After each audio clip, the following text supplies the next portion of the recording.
വിലയിൽ വലിയ കുതിപ്പുണ്ടായതോടെ സ്വർണം വാങ്ങുന്നതിൽ ആളുകൾ അതീവ ശ്രദ്ധയാണ് പുലർത്തുന്നത്.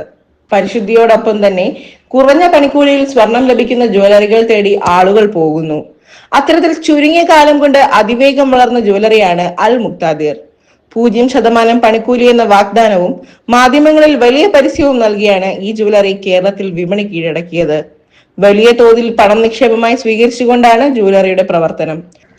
6 വർഷത്തോളമായി പണിക്കൂലി ഈടാക്കാതെയാണ് കല്യാണ പാർട്ടികൾക്കും മറ്റും അൽ മുക്താദിർ ഗ്രൂപ്പ് തങ്ങളുടെ ജ്വല്ലറികൾ വഴി സ്വർണം വിറ്റഴിക്കുന്നത്.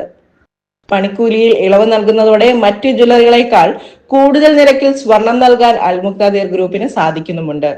ഇതിനിടയിൽ തന്നെയാണ് അൽ മുക്താദിർ ജ്വല്ലറി ഗ്രൂപ്പിനും ഉടമയ്ക്കുമെതിരെ ഗുരുതരമായ ആരോപണങ്ങളുമായി കേരളത്തിലെ സ്വർണ്ണ വ്യാപാര മേഖലയിലെ വ്യാപാരികളുടെ അസോസിയേഷനായ all Kerala gold and silver merchant അസോസിയേഷനിൽ ഭാരവാഹികൾ രംഗത്ത് വന്നത്.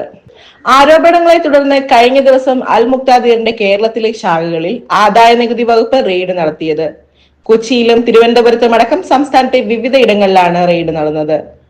ജ്വല്ലറിയിൽ മുൻകൂർ പണം സ്വീകരിച്ചുള്ള സ്വർണ്ണ ഇടപാടുകളുമായി ബന്ധപ്പെട്ട പരാതിയുടെ പശ്ചാത്തലത്തിലാണ് പരിശോധന നടത്തുന്നതെന്നാണ് ലഭിക്കുന്ന വിവരം.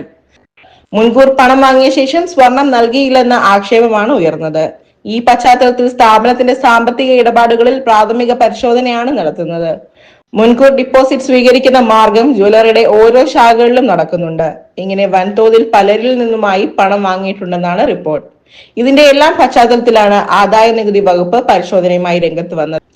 അടുത്തിടെ അൽ മുക്താദിർ സാമ്പത്തികമായി പ്രതിസന്ധിയിലാണെന്ന ആരോപണവുമായി all Kerala gold and silver merchant association സംസ്ഥാന treasurer advocate S Abdul Nasar രംഗത്ത് വന്നിരുന്നു.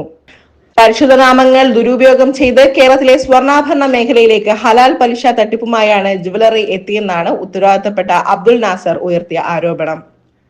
പത്രങ്ങളിലെ പരസ്യം കണ്ട നിരവധി ഉപഭോക്താക്കൾ വിവാഹ ആവശ്യത്തിന് സ്വർണം വാങ്ങുന്നതിന് ഇയാളുടെ ഷോറൂമുകളിൽ എത്തുന്നവരിൽ നിന്നും വൻതുക ഡെപ്പോസിറ്റായി സ്വീകരിച്ചിരുന്നു.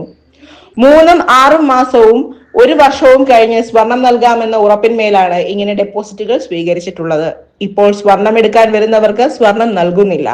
പല ഉപഭോക്താക്കളും കടയടപ്പിക്കാതെ രാത്രി വൈകുവോളം അവിടെ തപസിരുന്ന് മറ്റു ഷോറൂമുകളിൽ നിന്നും സ്വർണം എത്തിച്ച് സത്യാഗ്രഹം ഇരിക്കുന്നവർക്ക് നൽകുന്ന പ്രവണതയാണ് ഇപ്പോൾ ജ്വല്ലറിയിൽ നടക്കുന്നതെന്നാണ് അബ്ദുൾ നാസർ ഉയർത്തിയ ആരോപണം. അടുത്ത കാലത്തായി ഐക്യരാഷ്ട്രസഭയുടെ ആഗോള സമാധാന സമിതിയുടെ എക്സലന്റ് അവാർഡ് അൽ മുക്താദിർ ഗ്രൂപ്പ് സ്ഥാപകനും ചെയർമാനും സിഇഒയുമായ ഡോക്ടർ മുഹമ്മദ് മൻസൂർ അബ്ദുൽ സലാമിന് ലഭിച്ചുവെന്ന വിധത്തിൽ വലിയ പ്രചാരണം ഈ ജ്വല്ലറി ഗ്രൂപ്പ് നടത്തിയിരുന്നു. ഇത് തട്ടിപ്പാണെന്ന് പിന്നാലെ വ്യക്തമാവുകയും ചെയ്തിരുന്നു.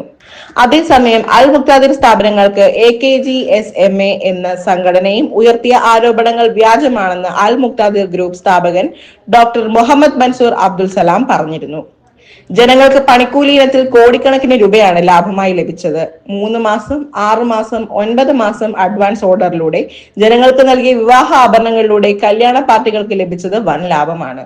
ഇതിന്റെ അമർഷമാണ് മറ്റ് ജ്വല്ലറി ഉടമകൾ അൽ മുക്താദിറിന് എതിരെ സംഘടിച്ച് കള്ളപ്രചാരണം നടത്താൻ കാരണമെന്നായിരുന്നു മുഹമ്മദ് സലാം വിശദീകരിച്ചത്.